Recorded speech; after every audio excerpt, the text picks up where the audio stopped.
ಆಕಾಶವಾಣಿ ಮೈಸೂರು.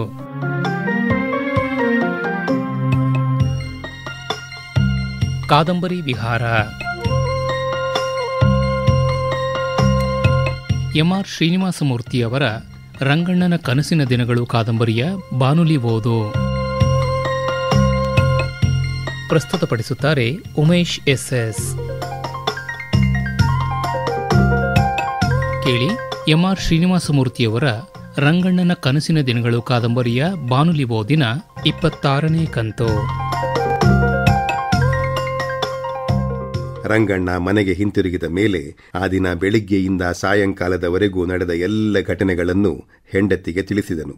ಆಕೆ ಕಾಫಿ ತುಂಬಿದ ಬೆಳ್ಳಿಯ ಲೋಟವನ್ನು ಮುಂದಿಟ್ಟಳು. ಕೆಲವು ದಿನಗಳ ತರುವಾಯ ತಿಪ್ಪೂರಿನ ಪ್ರೈಮರಿ ಸ್ಕೂಲಿನ ವಿಚಾರದಲ್ಲಿ ಬದಲಾವಣೆಗಳಾದವು. ತನ್ನ ಕಟ್ಟಡ ಖಾಲಿಯಾಯಿತೆಂದು, ಮುಂದೆ ಬಾಡಿಗೆ ಬರುವುದಿಲ್ಲವೆಂದು ಕಲ್ಲೇಗೌಡನಿಗೆ ತಿಳಿದಾಗ ಆತನಿಗೆ ಉಗ್ರ ಕೋಪ ಬಂದು ಗರ್ಜಿಸಿದನಂತೆ. ಕೆಲವು ದಿನಗಳಾದ ಮೇಲೆ ಸಾಹೇಬರ ತನಿಖೆಯ ಮತ್ತು ಭೇಟಿಗಳ ಟಿಪ್ಪಣಿಗಳು ಬಂದುವು. ಕಚೇರಿಯ ವಿಚಾರದಲ್ಲೂ ರಂಗಣ್ಣನ ಕೆಲಸದ ವಿಚಾರದಲ್ಲೂ ಹೆಚ್ಚು ಆಕ್ಷೇಪಣೆ ಇರಲಿಲ್ಲ. ಕೆಲವು ಮೆಚ್ಚಿಕೆಯ ಮಾತುಗಳೇ ಇದ್ದುವು. ಆದರೆ ಪಾಠಶಾಲೆಗಳ ವಿಚಾರದಲ್ಲಿ ಸಾಹೇಬರು ಬಹಳ ಕಠಿಣ ಚಿತ್ತರಾಗಿಯೂ ಬಹಳ ದುಡುಕಿಯೂ ಆಜ್ಞೆಗಳನ್ನು ಮಾಡಿದ್ದಾರೆಂದು ರಂಗಣ್ಣನು ಬಹಳ ವ್ಯಥೆಪಟ್ಟನು. ತಿಪ್ಪೇನಹಳ್ಳಿಯ ಮೇಷ್ಟರಿಗೆ ಮತ್ತು ಸೀತಮ್ಮನಿಗೆ 3 ರೂಪಾಯಿ ಜುಲ್ಮಾನೆಗಳನ್ನು ಹಾಕಿದ್ದರು.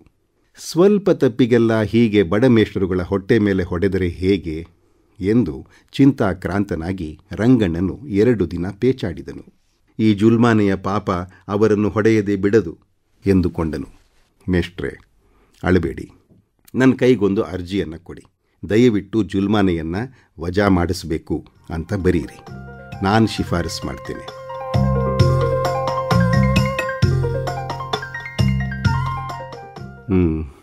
ಆದದಾಗಿ ಹೋಯ್ತು ಮೇಷ್ಟ್ರೆ. ಇನ್ನು ನಿಮಗೆ ಪೂರ್ವ ವಯಸ್ಸು. 2ನೇ ಮದುವೆ ಮಾಡಿಕೊಳ್ಳಿ. ಈ ದುಃಖ ಮರೆಯತ್ತೆ, ಮಕ್ಕಳಿಗೂ ದಿಕ್ಕಾಗುತ್ತೆ. ರಾಮ, ಇನ್ನು ಆ ಯೋಚನೆಯೇ ಇಲ್ಲ ಸ್ವಾಮಿ. ಆಕೆಗೆ ನಾನು ವಂಚನೆ ಮಾಡೋದಿಲ್ಲ. ನನ್ನ ಮಕ್ಕಳಿಗೆ ನಾನು ಮೋಸ ಮಾಡೋದಿಲ್ಲ. ಇದೇನು ಹೀಗೆ ಹೇಳ್ತೀರಿ ಮೇಷ್ಟ್ರೆ? 2ನೇ ಮದುವೆ ಮಾಡಿಕೊಂಡ್ರೆ 1ನೇ ಹೆಂಡತಿಗೆ ವಂಚನೆ ಮಾಡಿದ ಹಾಗಾಗುತ್ತೆ. ಮಕ್ಕಳಿಗೇನು ಮೋಸ ಆಗುತ್ತೆ? ದಿಕ್ಕಾಗೋದಿಲ್ವೇ? ಸ್ವಾಮಿ, ಈ ಥರರ ಮಾತನ್ನು ನಾನೇ ತಕ್ಕಾಡಲಿ? ನನ್ನ ಮಾತನ್ನು ಹೇಳ್ತೇನೆ. ನಾನು ಸಂಸಾರದ ಸುಖ ನೋಡಿದ್ದಾಯಿತು ಸ್ವಾಮಿ. ವೈನವಾದ ಹೆಂಡತಿ ಇದ್ದರೆ ಬಡತನದ ದುಃಖ ಕಾಣಿಸೋದಿಲ್ಲ. ನನಗೆ 15 ರೂಪಾಯಿ ಸಂಬಳ.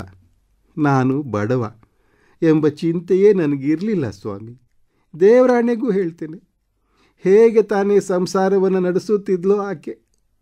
ಸೀರೆ ಬೇಕು ಅಂತ ಕೇಳ್ದವಳಲ್ಲ, ಒಡವೆ ಬೇಕು ಅಂತ ಕೇಳ್ದವಳಲ್ಲ, ಮನೇಲಿ ಉಪ್ಪಿಲ್ಲ ಅಕ್ಕಿ ಇಲ್ಲ ಅಂತ 1 ದಿನವಾದರೂ ಹೇಳ್ದವಳಲ್ಲ.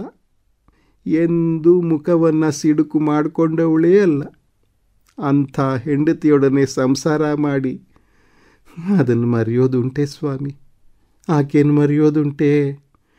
ಆಕೆಯನ್ನು ಮರೆಸಿ ಬೇರೊಬ್ಬಳನ್ನು ಮದುವೆ ಆಗೋದುಂಟೆ? ದೃಢ ಸಂಕಲ್ಪ ಮಾಡಿದ್ದೇನೆ ಸ್ವಾಮಿ. ಒಂದು ವೇಳೆ ಮದುವೆ ಆದೆ ಅಂತ ಇಟ್ಕೊಳ್ಳಿ, ಈ ಮಕ್ಕಳನ್ನು ಆ ಹೊಸಬಳು ಆಧರಿಸ್ತಾಳೆಯೇ? ತನ್ನ ಮಕ್ಕಳಿಗೂ ಕಡೆಗೆ ತನ್ನ ಅಕ್ಕ ತಂಗಿಯರ ಮಕ್ಕಳಿಗೂ ಭೇದ ಮಾಡೋದು ಸ್ತ್ರೀಯರ ಸ್ವಭಾವ. ತನ್ನ ಮಗನಿಗೆ 2 ಮಿಳ್ಳೆ ತುಪ್ಪ, ತನ್ನ ತಂಗಿ ಮಗನಿಗೆ 1 ಮಿಳ್ಳೆ ತುಪ್ಪ. ತನ್ನ ಮಗನಿಗೆ ಮೊಸರು, ಅಕ್ಕನ ಮಗನಿಗೆ ಮಜ್ಜಿಗೆ. ತನ್ನ ಮಗನಿಗೆ ವಾರಕ್ಕೊಂದು ಬಾರಿ ಎರೆಯೋದು, ತಂಗಿಯ ಮಗನಿಗೆ ತಿಂಗಳಿಗೊಮ್ಮೆ ಎರೆಯೋದು. ಹೀಗೆಲ್ಲ ಲೋಕದಲ್ಲಿ ಮಾಡ್ತಾರೆ. ಹೊಸದಾಗಿ ಬರೋವಳಿಗೆ ಇವರು ತಂಗಿ ಮಕ್ಕಳೇ, ಅಕ್ಕನ ಮಕ್ಕಳೇ. ಇವರ ಆರೈಕೆ ಹೇಗೆ? ದೃಢ ಸಂಕಲ್ಪ ಮಾಡಿದ್ದೇನೆ ಸ್ವಾಮಿ. ಮುತ್ತಿನಂಥ ಮಕ್ಕಳು, 1 ಗಂಡು 1 ಹೆಣ್ಣು. ಇವರ ಆರೈಕೆ ನಾನೇ ಮನಸಾರೆ ಮಾಡ್ತೇನೆ. ಮತ್ತೊಬ್ಬರ ಕೈಗೆ ಈ ಮಕ್ಕಳನ್ನು ಒಪ್ಸೋದಿಲ್ಲ ಸ್ವಾಮಿ. ನನ್ನಿಂದ ಏನಾದರೂ ಸಹಾಯ ಬೇಕೇ ಮೇಷ್ಟ್ರೆ? ಏನು ಸಹಾಯ ಕೇಳಿ ಸ್ವಾಮಿ? ಸಾಧ್ಯ ಆದರೆ ಜುಲ್ಮಾನೆ ವಜಾ ಮಾಡಿಸಿ ನನ್ನ ಮಾನ ಉಳಿಸಿ. ಹೆಂಡತಿ ಸತ್ತಾಗ ಇಷ್ಟು ಸಂಕಟ ಆಗಲಿಲ್ಲ.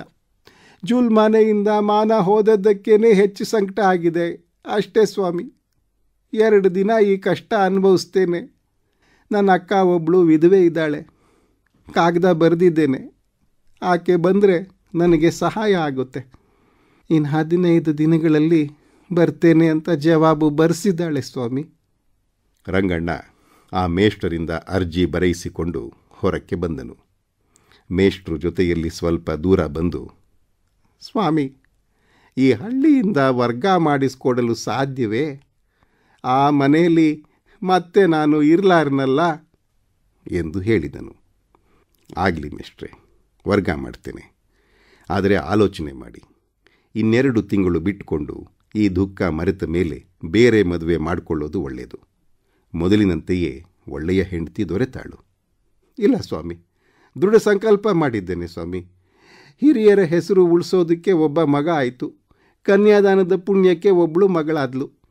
ಮೇಷ್ಟ್ರುಗಳನ್ನು ಬಡತನ ಕಿಡಿದು ಕಿತ್ತು ತಿಂತ ಇರೋವಾಗ ಸಾಲ ಮಾಡಿ ಮತ್ತೆ ಮದುವೆ ಮಾಡಿಕೊಂಡು ಮತ್ತೆ 4-6 ಮಕ್ಕಳಾಗಿ, ಅಯ್ಯೋ ಆ ಜಂಜಾಟ ಬೇಡ ಬೇಡ. ಸಂಸಾರ ಸುಖ ತೃಪ್ತಿ ಆಗೋಯ್ತು, ಸಾಕು. ಈಗ ಏನಿದ್ರೂ ನನ್ನ ತಬ್ಲಿ ಮಕ್ಕಳ ಯೋಗಕ್ಷೇಮ, ಅದನ್ನು ನೋಡ್ಕೊಳ್ತೇನೆ. ಒಳ್ಳೆಯದು ಮೇಷ್ಟ್ರೆ, ನೀವು ನಿಲ್ರಿ ಎಂದು ಹೇಳಿ ರಂಗಣ್ಣ ಬೈಸಿಕಲ್ ಹತ್ತಿ ಹೊರಟನು. ರಂಗಣ್ಣ ಮನೆಯನ್ನು ಸೇರಿದಾಗ ಬೆಳಿಗ್ಗೆ 11:30 ಗಂಟೆಯಾಗಿತ್ತು.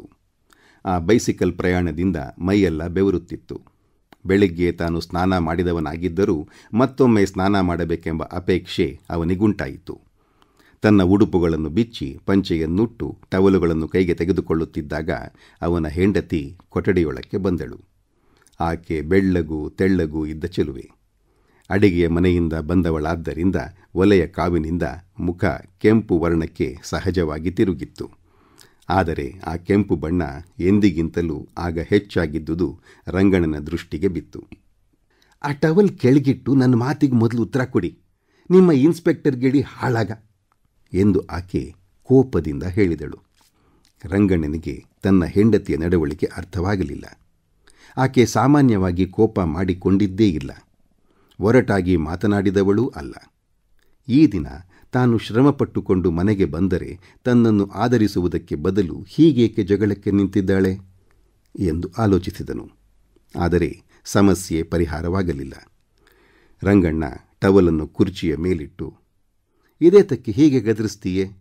ನಾನೇನು ತಪ್ಪು ಮಾಡಿದೆ ಎಂದು ಕೇಳಿದನು. ಏನು ಮಾಡಿದ್ರಾ?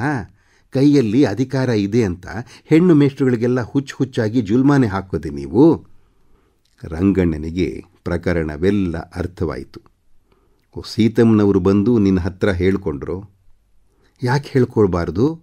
ನೀವು ಅವಿವೇಕ ಮಾಡಬಹುದು, ಆಕೆ ಬಂದು ಹೇಳ್ಕೊಡ್ಕೂಡ್ದೆ? ಆಕೆ ಮಾಡಿದ ಅಂಥ ಅಪರಾಧ ಏನು? ಹೆಂಗಸು, ಅನಾಥೆ, ವಿಧವೆ, ದಿಕ್ಕಿಲ್ಲದವಳು ಹೊಟ್ಟೆಪಾಡಿಗೆ ನಿಮ್ಮ ಇಲಾಖೆಗೆ ಸೇರಿಕೊಂಡು ಮಕ್ಕಳಿಗೆ ಯಥಾಶಕ್ತಿ ಪಾಠ ಹೇಳ್ಕೊಡ್ತಾ ಇದ್ದರೆ ನೀವು ಹೋಗಿ ಜುಲ್ಮಾನೆ ಹಾಕೋದೆ? ಆಕೆ ಹೇಳ್ಕೊಂಡು ಅತ್ತಾಗ ನಾನು ನಂಬಲಿಲ್ಲ. ನೀವು ಅಂಥವರಲ್ಲವಲ್ಲ, ಯಾರಿಗೂ ಸಾಮಾನ್ಯವಾಗಿ ಜುಲ್ಮಾನೆ ಹಾಕೋದಿಲ್ವಲ್ಲ. ರೇಂಜಿನಲ್ಲಿ ಮೇಷ್ಟ್ರುಗಳೆಲ್ಲ ನಿಮ್ಮನ್ನು ಕೊಂಡಾಡ್ತಾ ಇದ್ದಾರಲ್ಲ. ಹೀಗಿರುವಲ್ಲಿ ಹೆಂಗಸಿಗೆ, ಅದರಲ್ಲೂ ವಿಧವೆಗೆ ನೀವು ದಂಡನೆ ಮಾಡಲಾರಿರಿ ಅಂತ ನಾನು ಹೇಳಿದೆ. ಆಕೆ ನಿಮ್ಮ ಆರ್ಡ್ರನ್ನು, ನೀವೇ ರುಜು ಮಾಡಿರೋ ಆರ್ಡ್ರನ್ನು ನನಗೆ ತೋರಿಸಿದ್ಲು. ಇನ್ನು ನಂಬದೆ ಹೇಗಿರಲಿ? ಮೊದಲು ಆ ಜುಲ್ಮಾನೆ ವಜಾ ಮಾಡಿ, ಆಮೇಲೆ ಸ್ನಾನಕ್ಕೆ ಟವಲ್ಗಳನ್ನು ತೆಗೆದುಕೊಳ್ಳಿ. ಕಚೇರಿಯ ವಿಷಯಗಳಲ್ಲಿ ಮನೆ ಹೆಂಗಸರು ಕೈ ಹಾಕಬಾರ್ದು. ಅದಕ್ಕೋಸ್ಕರವೇ ನೀವು ಅವಿವೇಕ ಮಾಡಿದ್ದು. ನಿಮ್ಮ ಅವಿವೇಕ ತಿದ್ದೋದಕ್ಕೆ ನಾನು ಬಾರದೆ ಬೀದಿ ಹೆಂಗಸು ಬರಬೇಕೇ? ಹೆಂಗಸರು ಅಂತ ಯಾಕೆ ಹಳಿತಾ ಇದ್ದೀರಿ? ಹೆಂಗಸಿಗಿರುವ ಸೈರಣೆ, ವಿವೇಕ, ಬುದ್ಧಿಶಕ್ತಿ ಗಂಡಸಿಗೆಲ್ಲಿದೆ? ನೀವು ನಿಮ್ಮ ಈ ಕಚೇರಿಯ ವಿಷಯಕ್ಕೆ ನನ್ನನ್ನು ಆಲೋಚನೆ ಕೇಳಿದ್ದಿದ್ರೆ ಸರಿಯಾಗಿ ಸಲಹೆ ಕೊಡ್ತಾ ಇದ್ದೆ. ಹೆಂಗಸರು ಕೈ ಹಾಕಬಾರದಂತೆ. ನಿಮ್ಮ ಮಕ್ಕಳನ್ನು ನೀವು 2 ದಿನ ಸುಧಾರಿಸಬಲ್ರಾ? ನಾನು ಕಣ್ಣು ಮುಚ್ಚಿಕೊಂಡ್ರೆ ಆಗ ಗೊತ್ತಾಗುತ್ತೆ ಗಂಡಸಿನ ಬಾಳು. ತಿಪ್ಪೇನಹಳ್ಳಿಯ ದೃಶ್ಯ ಸ್ಮರಣೆಗೆ ಬಂದು ರಂಗಣ್ಣನಿಗೆ ಎದೆ ಝಲ್ಲೆಂದಿತು. ಕೆಟ್ಟ ಮಾತಾಡಬೇಡ, ಬೇಡ. ದಾರಿಯಲ್ಲಿ ಹೋಗೋ ಮಾರಿ ಮನೆಗೆ ಹೊಕ್ಕಂತೆ ಆಯಿತು. ನನಗೂ ನಿಂಗೂ ಸಂಬಂಧ ಇಲ್ಲದ ವ್ಯವಹಾರದಿಂದ ಈ ಮಾತು ಬೆಳೀತಾ ಇದೆ ಎಂದನು. ವಿಷಗಳಿಗೆಯಲ್ಲಿ ಕೆಟ್ಟ ಮಾತು ಹೊರಟು ಬಿಡ್ತಲ್ಲ ಎಂದು ರಂಗಣ್ಣ 1 ನಿಮಿಷ ಪೇಚಾಡಿದನು. ಕೇಳು, ನಾನು ಜುಲ್ಮಾನೆ ಹಾಕಿದವನಲ್ಲ, ಸಾಹೇಬರು ಹಾಕಿದ್ದು. ಆರ್ಡ್ರನ್ನು ಆಕೆಗೆ ಕಳಿಸ್ದೆ ಅಷ್ಟೆ. ಆ ದಿನ ಸಾಹೇಬರೊಡನೆ ಸರ್ಕಿಟ್ ಹೋಗಿದ್ದು ಹಿಂತಿರುಗಿದ ದಿನ ನಾನು ಸರಿಯಾಗಿ ಯಾಕೆ ಊಟ ಮಾಡಲಿಲ್ಲ ಅಂತ ನೀನು ಕೇಳಿದ್ದು ಜ್ಞಾಪಕ ಉಂಟೋ ಇಲ್ವೋ? ಆಗ ನಡೆದದ್ದನ್ನೆಲ್ಲ ಆ ಸಾಯಂಕಾಲ ನಿನಗೆ ತಿಳಿಸ್ತಿಲ್ವೇ? ಸಾಹೇಬರು ಜುಲ್ಮಾನೆ ಹಾಕಲಾರರೆಂದು ನಾನು ನಂಬಿದ್ದೆ. ಏನು ಮಾಡೋದು? ಒಬ್ಬೊಬ್ಬರು ವಕ್ರಗಳು ಹೀಗೆ ಅಧಿಕಾರಕ್ಕೆ ಬಂದು ಬಿಡ್ತಾರೆ. ಆಗ ಕೈ ಕೆಳಗಿನವರಿಗೆ ಕಷ್ಟ. ಹಿಂದೆ ಇದ್ದ ಸಾಹೇಬರು ಒಳ್ಳೆಯವರಾಗಿದ್ದರು, ಮುಂದೆ ಒಳ್ಳೆಯವರು ಬರಬಹುದು. ಸದ್ಯಕ್ಕೆ ಕಷ್ಟ ಅನುಭವಿಸಬೇಕು. ಈಗಿನ ಸಾಹೇಬರು ದುಡುಕು, ಅವರದ್ದು ಕಠಿಣ ಮನಸ್ಸು. ಎತ್ತು ಈತು ಅಂದರೆ ಕೊಟ್ಟಿಗೆಲ್ ಕಟ್ಟು ಅಂತ ಆರ್ಡರ್ ಮಾಡೋ ಮಹಾನುಭಾವರು. ಏನು ಮಾಡಬೇಕು ಹೇಳು? ನೀವು ಜುಲ್ಮಾನೆ ಹಾಕಿದ್ದೇನೂ ಅಲ್ವಲ್ಲ, ನೀವು ಅವಿವೇಕ ಮಾಡಿದ್ದೇನೂ ಅಲ್ವಲ್ಲ. ನನ್ನ ಮನಸ್ಸಿಗೀಗ ನೆಮ್ಮದಿ ಆಯಿತು. ನೀವು ಅಂಥವರಲ್ಲ ಅಂತ ದೇವರ ಮುಂದೆ ಪ್ರಮಾಣ ಮಾಡಬಲ್ಲೆ. ಹೀಗಿರುವಲ್ಲಿ ಆ ಹೆಂಗಸು ಬಂದು ಆರ್ಡ್ರ್ ತೋರಿಸಿದಾಗ ಮನಸ್ಸು ಮುರಿದು ಹೋಯಿತು. ನಿಮ್ಮನ್ನು ನಂಬೋದು ಹೇಗೆ? ಹೊರಕ್ಕೆ ನುಣ್ಣನೆ ಇದ್ದು ಒಳಗೆ ಮಿಣ್ಣನೆ ಕತ್ತು ಕೊಯ್ಯುವ ಗಂಡನೊಡನೆ ಮನಸ್ಸು ಕೊಟ್ಟು ಮನಸ್ಸು ಪಡೆಯೋದು ಹೇಗಮ್ಮ? ಹೇಗೆ? ಅದು ಹೇಗೆ ಸಂಸಾರ ಮಾಡೋದು ಅಂತೆಲ್ಲ ಬಹಳ ಆಲೋಚನೆ ಮಾಡಿದೆ. ಈಗ ನನಗೆ ಸಮಾಧಾನ ಆಯಿತು. ಹಾಗೆ ಅವಿವೇಕ ಮುಚ್ಕೊಂಡಿರೋ ನಿಮ್ಮ ಸಾಹೇಬರು ಯಾರು? ನಾನು ಡೈರೆಕ್ಟರು, ಆದರೆ ಮೊದಲು ಅವರನ್ನು ಕೆಲಸನ ಡಿಸ್ಮಿಸ್ ಮಾಡಿಬಿಡ್ತೇನೆ. ಆ ಸಾಹೇಬರ ಚರಿತ್ರೆಯನ್ನೆಲ್ಲ ಕಟ್ಟಿಕೊಂಡು ನಮಗೇನು? ಅಲ್ಪನಿಗೆ ಐಶ್ವರ್ಯ ಬಂದರೆ ಮೆರೆಯೋ ಹಾಗೆ 2 ದಿನ ಅಧಿಕಾರದಲ್ಲಿ ಮೆರೀತಾರೆ. ಕೈ ಕೆಳಗಿನವರ ಕಷ್ಟಗಳನ್ನು, ಬಡತನವನ್ನು ನೋಡೋದಿಲ್ಲ. ಅಂಥ ಅವಿವೇಕಿಗಳಿಗೆ ಜವಾಬ್ದಾರಿ ಕೆಲಸ ಏತಕ್ಕೆ ಕೊಡಬೇಕು? ಸರ್ಕಾರದವರು ಆಲೋಚನೆ ಮಾಡಬೇಡವೇ? ಒಬ್ಬ ಅವಿವೇಕಿಯಿಂದ ಎಷ್ಟು ಜನರಿಗೆ ಈ ಕಷ್ಟ. ಹಾಗೆಲ್ಲ ಸರ್ಕಾರದವರನ್ನು ಟೀಕಿಸಬೇಡ. ಈ ನಮ್ಮ ಮಾತು ಹೊರಗಿನವರ ಕಿವಿಗೆ ಬಿದ್ದರೆ ನಮಗೆ ತೊಂದರೆ ಆಗುತ್ತೆ. ನಿನಗೆ ಈ ದಿನ ಬಹಳ ಕೋಪ ಬಂದಿದೆ. ಇಷ್ಟು ಕೋಪ ನಿನ್ನಲ್ಲಿದೆ ಅಂತ ನನಗೆ ತಿಳಿದಿರಲಿಲ್ಲ.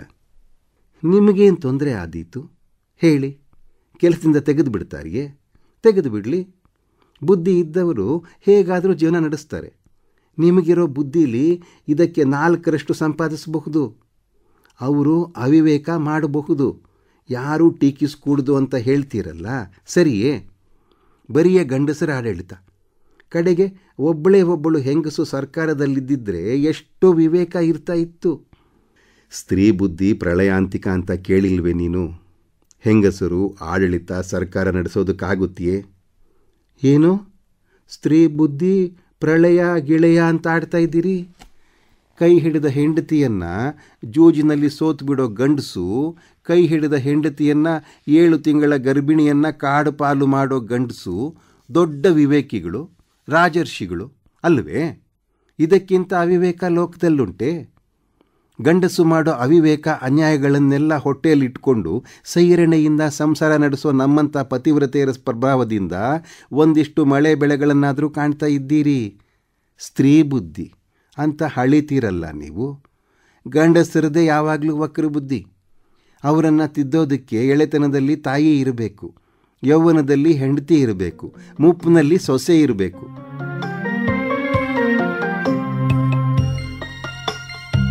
ಕಾದಂಬರಿ ವಿಹಾರ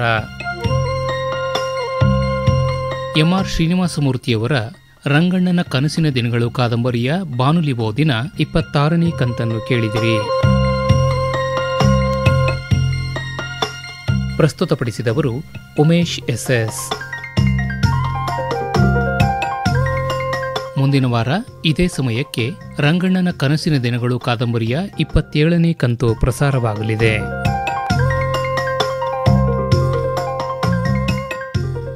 ಈ ಕಾರ್ಯಕ್ರಮವನ್ನು ಆಕಾಶವಾಣಿ ಮೈಸೂರು ಕೇಂದ್ರದ ಯೂಟ್ಯೂಬ್ ಚಾನೆಲ್ನಲ್ಲೂ ಕೇಳಬಹುದು.